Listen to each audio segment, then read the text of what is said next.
और यदि आप अपने खेत में बीज नहीं लगाओगे, चाहे वो कोई भी हो, प्रार्थना का हो, बाइबल पढ़ने का हो, भलाई करने का हो, चाहे आपका दशमांश का बीज हो, सीड हो, किसी भी प्रकार का सीड हो, यदि आप नहीं बोएंगे उस कायरी में तो क्या होगा?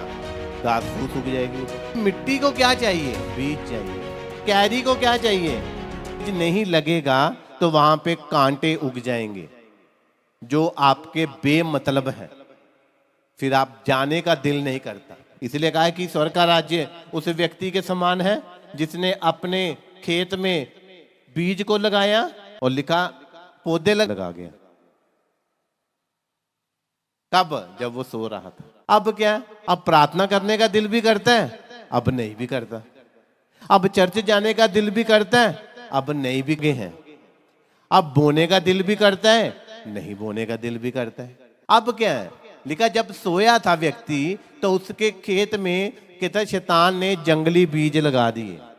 अपनी तो फसल उसने लगा दी, अच्छे बीज, चाहे गेहूं लगाया, मक्का लगाया, कुछ भी लगाया, मगर जब उसने उसको लगा दिया तो शैतान ने रात को अपने भी पौधे बीज लगा दिए। ऐसा क्या होता है? कहते स्वर्ग का राज्य उस व्यक्ति के समान है। करते हो कि आज मैं प्रार्थना करूंगा, करूंगी, तो शैतान उन विचारों को लेके आ जाता है आपके सामने, आपके अंदर डालता है। चल कोई बात नहीं, थोड़ा सो लेते हैं, उसके बाद प्रार्थना करेंगे। चल कोई नहीं, सो लेते हैं थोड़ा। के बाद क्या होता है? सुबह 6 बजे जाके आंख खुलती है, मैंने तो प्रार्थना करनी थी। और सोचो जो जंगली बीज है, जंगली पौधे जिनको लोग समझते कुछ नहीं, वो इसका मतलब फर्क है पौधा लगाने में, बीज लगाने में। और जो वचन रूपी बीज हमारे अंदर जब फैलता है, उसकी जड़ें बनना शुरू हो जाती हैं, फिर वो एक पक्का विश्वास में खड़ा होने वाला एक पौधा उगता है उसके अंदर। फिर वो खड़ा रहता है, फिर उसको लगता है कि परमेश्वर मेरे साथ है। क्यों? क्योंकि उसका वचन की जड़ें उसके अंदर चल गई हैं और उसको ऐसा लग रहा है अब कि परमेश्वर मेरे साथ है और मैं किसी से मैं ना डरांगा, विश्वास करांगा। यीशु दा सिपाही हाँ जरूर लड़ांगा। फिर वो कहते परिस्थिति जैसी भी हो, कहते हम खड़े और अड़े रहेंगे। तंगी आ गई है, तंगी के साथ लड़ने का एक ही तरीका है, बोना शुरू कर दो, तंगी टूट जाएगी। लोग तंगी में रुक जाते हैं। तंगी इसीलिए आई है कि टूट जाए, बीमारी इसीलिए आई है कि वो चली जाए यीशु मसीह के नाम में। प्रॉब्लम इसीलिए आई है कि परमेश्वर दिखाना चाहता कि मैं इस प्रॉब्लम को हटाने वाला परमेश्वर हूं, मेरे पास ताकत है। इस्राएलियों पर ऐसे ही मुसीबत नहीं आ गई, यहोवा ने ले जाके। और वो लोग कहते जब से मूसा तू आया है ना, तब से कहता फिरौन ने हमारी सजा बढ़ा दी है, हमारा काम बढ़ा दिया है, उसने तो हमें तंग करना शुरू कर दिया है। तुमने क्यों कहा उसे कि इसको छुड़ा दो?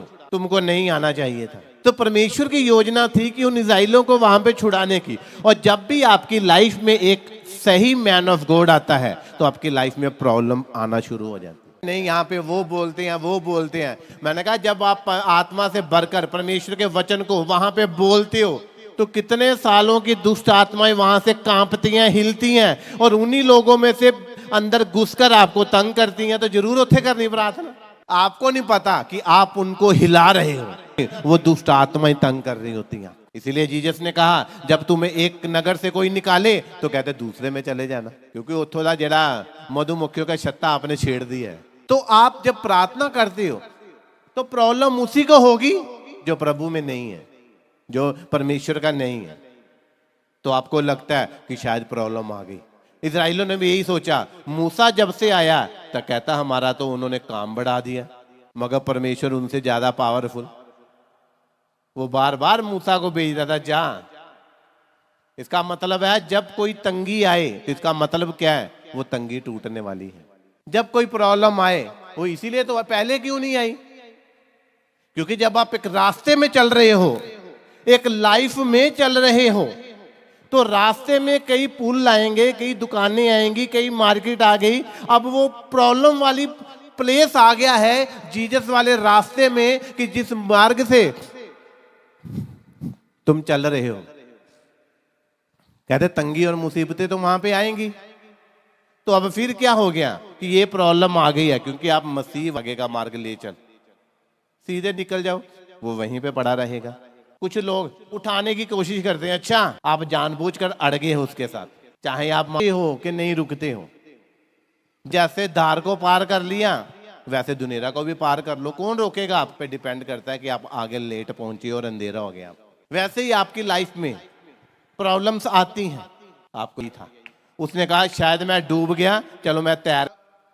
क्या था मोटिव? कि जीसस को ध्यान भटका, आंधी आया, हवा चली, पानी की लहरें चली, वो डर गया। अच्छा तो जीसस वहां, क्योंकि उसका रास्ता वो है, उसको वहां पे जाके ब्रेक लगानी चाहिए, मगर उसने पहले ही ब्रेक लगा दी। ये आपके हाथ में है। चाहे आप पड़ोसियों की बातों को सुन लो, सहेलियों की बीमारी को देख लो, उनको उनकी सिफारिशें लेके आ जाओ, ये आपके हाथ में है कि आप भी वहां पे फंस रहे हो। उसने क्या कहा? तुझे नाम लेके बुला रहा,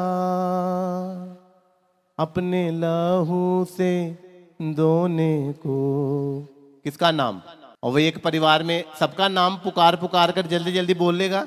कहता तेरा, मैंने तेरा नाम लेकर तुझे पुकारा है, बुलाया है, तेरा नाम लेकर। आपको वो सामर्थ्य दे सकता है कि आप उसकी प्रॉब्लम को सोल्व कर सको, आपको वो मसा दे सकता है।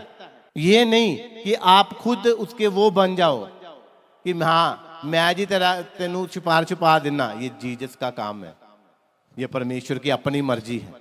मूसा को कहा कि जब से तू आया है फिरौन ने तो ज्यादा तंग कर दिया हमें। कहता अच्छा क्यों तंग किया उसने? क्योंकि वो तंगी टूटने वाली थी।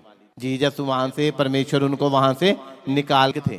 कई जादूगर थे, तो सोचो जो उन पे भरोसा रखता है, तो परमेश्वर ने ये दिखाया कि मैं स्वर्ग का खुदा हूं, मैं सर्वशक्तिमान परमेश्वर हूं। और फिरौन पर इतना उसको ढीठ किया जानबूझकर, ताकि आप में वो ताकत आ जाए, आप बर्दाश्त से बाहर हो जाओ कि उस काम को करके हमने आगे जरूर बढ़ना है। कई बार परमेश्वर ऐसा करता है आपके साथ, आपको उबारता है, बार बार उबारता है, बार बार उबारता है वो आपको, कि आप वो काम करने के लिए परिपक्व हो जाओ, उस ताकत को ले लो, वहां तक पहुंच जाओ कि आप उसका सामना कर सको। इसीलिए वो टाइम पीरियड लंबा पड़ जाता है। तो हम सोचते हैं पता नहीं क्यों हो रहा है ऐसा, मगर परमेश्वर की ये योजना। पर पहली ही बार में जब सुनो, परमेश्वर ने, मूसा नहीं मान रहा था, कहता किसी और को भेज दो, कहता मैं नहीं मानता हूं। तो अगर परमेश्वर मूसा को, उसके हार्ट को बदल सकता था 1 सेकंड में, 2 सेकंड में, तो क्या फिरौन के हार्ट को नहीं बदल सकता था? कितनी बार फिरौन ने हाँ हाँ की, उसके बाद फिर ना की, फिर हाँ की, फिर ना की, मूसा भी तंग आ गया। इसका मतलब परमेश्वर आपको उस लेवल तक लेके आना चाहता है, इतना ताकतवर स्ट्रोंग बना देना चाहता है कि आप अपने वैरी के सामने खड़े हो सके। इसीलिए उसने कहा कि जो पौधा मेरे स्वर्गीय पिता ने नहीं लगाया, तो वही लोग जो हैं वो टूटते हैं, कुछ बैकस्लाइड हो जाते हैं। परमेश्वर ने कहा इस्राएलियों को कि तुम उस देश में जाने को हो जो तराइयों का देश है, और वहां की फसल जो है, जो गेहूं है, जो फसलें हैं, वो आकाश से जो बारिश होती है उससे होती हैं। कि परमेश्वर उनको क्या करता है? पानी देता है।